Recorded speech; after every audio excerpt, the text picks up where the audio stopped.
¿Qué tal? Buenas noches y bienvenidos a otra edición de Dicen que Dicen. En el programa de hoy vamos a saber más del hombre que está revolucionando el mundo. Nos referimos a Jorge Mario Bergoglio, el Papa Bergoglio, y todos recordamos esta imagen del cardenal francés anunciándolo, este hombre carismático, fiel a sus principios. Vamos a estar con Elisabetta Piqué, autora de una biografía y amiga personal de Francisco. Vamos a saber un poco más del líder espiritual que despierta simpatía en todo el planeta.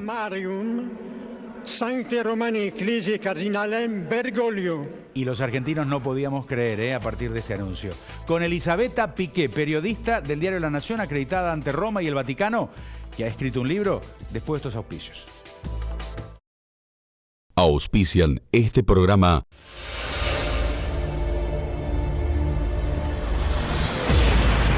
Municipalidad de Rosario. Helados La Montevideana, un helado que alimenta. Sport 78, Rosarino por deporte. Rodicio, una invitación a disfrutar sin límites. Ciudad Rivera, Ciudad Rosario. www.empresaargentina.com.ar. La fuerza del trabajador está en la UATRE.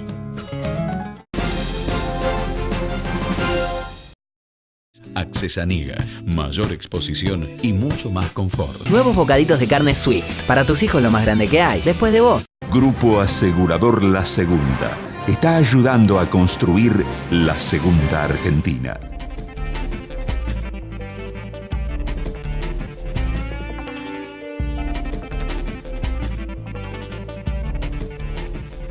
El libro de Elisabetta es Francisco, Vida y Revolución. Tenemos el gusto de contar con ella en este programa. Hola, Elisabetta, bienvenida. ¿Cómo estás? ¿Qué tal?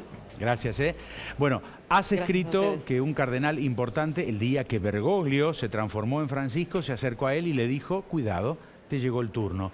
¿Cómo fue ese día para el padre Jorge? ¿Se lo veía venir por lo que había ocurrido en el año 2005, cuando estuvo muy cerca de ser ungido como pontífice? Bueno, queremos saber un poco de tu libro. Muy difícil en realidad. Yo me imagino, haciendo este libro, hablé con muchos cardenales que podían decirme, pero creo que cómo fue ese día, yo creo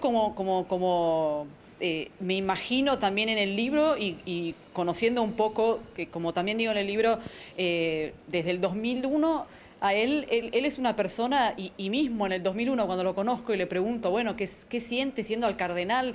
Que es un paso, se da cuenta que ahora puede llegar a ser papa, y es lo que viene repitiendo ahora siendo papa. Él dice, yo lo siento como un servicio más, no es que uno sube sino baja. Lo que él siempre repite, el poder es servicio.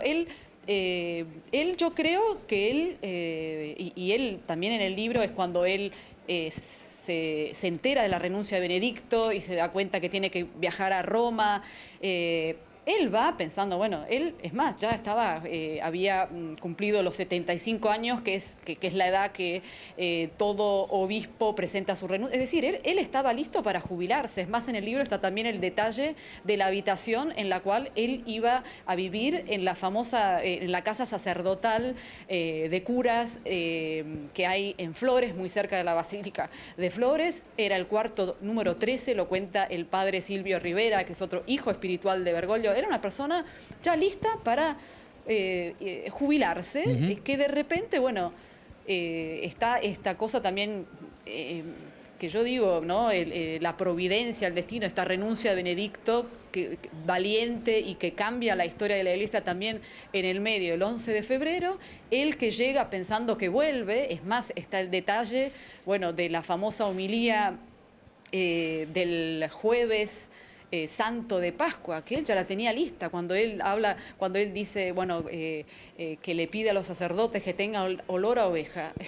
Esa homilía estaba lista para ser dicha en Buenos Aires. Era una persona que no pensaba en absoluto, que se fue como siempre con su bolsito, con pocas cosas, que de repente se va dando cuenta, seguramente, creo yo, en las congregaciones generales, creo yo que se va dando cuenta ese 7 de marzo que le toca a él hablar, un discurso muy, muy breve, pero con una incisión que es como una fulguración para todos los cardenales que lo escuchan en estas reuniones precónclave, donde me imagino, y sé también, porque me lo han contado, hay cardenales que van y lo felicitan, que fue un discurso en el cual, sin contar que, por otra parte, en el cónclave de este año, de 2013, no había, a diferencia del de 2005, un candidato fuerte como era Joseph Ratzinger en el 2005.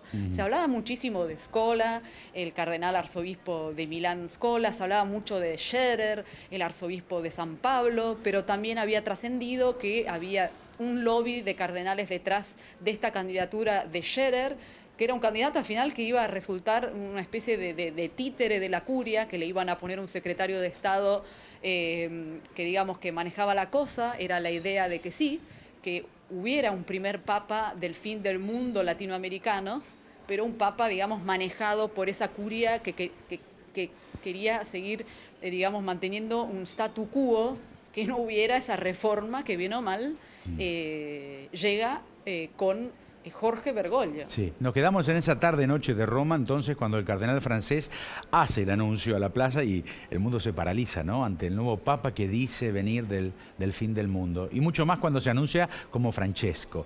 Este nombre tan caro a la Iglesia fue el primer paso de este pontificado para que muchos lo vean distinto, revolucionario. Yo creo que sí, pero más allá del nombre, porque, por ejemplo, yo me acuerdo que entre la emoción, yo que tenía esa, cuando escucho Georgium, porque pienso, bueno, ¿cómo se dice Jorge en latín? Sí. Yo me acuerdo que yo no entendí en ese momento, porque estuve tan emocionada de que era Georgium, que era Bergoglio, que me perdí lo de Francisco, ¿no? Y me enteré al final, es como que más tarde me di cuenta que también eso era un revolucionario. Pero yo creo que la revolución verdadera empieza cuando él, más allá del Bonacera famoso que dice, Bonacera presentándote ahí de la Basílica, de la loggia central de la Basílica de San Pedro, yo creo que cuando yo percibo, y te digo, todavía me pone la piel de gallina recordando cuando él, bueno, dice el Papa el fin del mundo, el saludo a su predecesor Benedicto, pero cuando él, que tiene que dar la bendición Urbi et Orbi, que él pide al pueblo, ahora les voy a dar la bendición, pero antes les voy a pedir algo, una oración del pueblo para su obispo. Y cuando él para el obispo de Roma, se inclina para abajo y es como que le pide a toda esa gente, esa multitud que había en esa noche increíble, que bueno, que después de días que llovía, paró de llover, que bueno, ese silencio que hubo, esa oración, él creo que, bueno, era algo, es decir, la gente, yo me acuerdo, la gente se iba diciendo, nunca me pasó que yo bendijera a un papa. Claro, no fue la bendición, es la oración para bendecir el pueblo al obispo, pero yo creo que eso ya daba el rumbo, más allá de otros pequeños detalles como vos hacías notar, lo de llamarse obispo de Roma todo el tiempo, insistiendo yo obispo, es decir, no yo papa, yo obispo, que ya es un cambio. Esa oración del pueblo para el obispo, bueno, yo creo que ahí era darle ese rumbo que yo creo que por eso, bueno, de una revolución. Yo creo en Roma es una revolución, eso ya es el punto inicial, creo, de la revolución. Después, bueno, tenemos cuando el Papa, bueno, lo esperan en la limusina para ir con todos los cardenales a Santa Marta, digamos, la primera noche de Papa en Santa Marta, dice, no, yo la limusina no la tomo, yo me subo al colectivo con ellos. Así fue. Y así, bueno, lo de Santa Marta, de no querer ir a vivir al Palacio Apostólico, y bueno. Elisabetta, algo que ahora es común y que de todos modos no deja de sorprender, el gesto del Papa de llamar en persona, ¿no?, a sus seres queridos, a sus necesitados o conocidos. ¿Cuánto tiempo pasó entre que fue ungido sumo pontífice y se pudo comunicar con vos? Se comunicara con vos, por teléfono. Bueno, eso es increíble y lo cuento que bueno, ¿cuánto pasó ahora? No hice exactamente el cálculo, pero si fue prácticamente, eran las 8 de la noche, 8:0, ahora no me acuerdo exactamente algo, hora italiana, y a mí a la mañana siguiente fue, si mal no recuerdo, las 9 de la mañana, cuando me llega el llamado, que yo sabía que me iba a llamar, pero nunca pensé que ni siquiera 24, no habían pasado ni siquiera 24 horas. Impresionante, impresionante. En el gobierno se intentó vincularlo, algunos, con la dictadura militar. ¿Cómo se vio eso desde Roma? ¿Cómo se vivió? Bueno, yo me acordaba también en el 2005, cuando él era considerado más papable, ya habían circulado estos dossiers, etcétera, tratando de vincularlo a él con la dictadura. Por supuesto, caía de madura que enseguida, poco después de su elección, volvieran a circular estas acusaciones infundadas. Es más, ahí también cuento, bueno, a mí me empiezan a llamar de todos lados porque, bien o mal, era una figura desconocida y sabía que tenía que salir a defenderlo porque sabía que...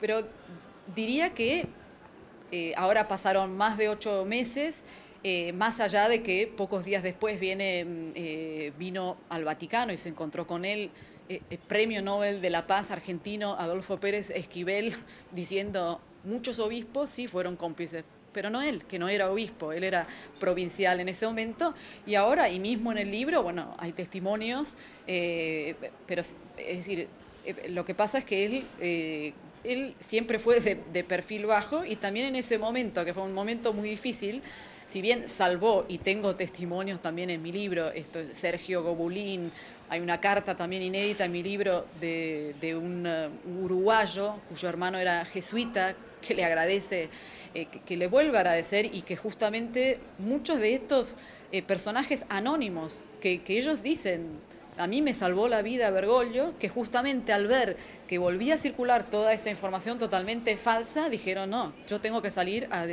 a contar esta historia. Un hito importante fue el éxito de la Jornada Mundial de la Juventud en el Brasil. Allí el Papa adquiere una trascendencia global.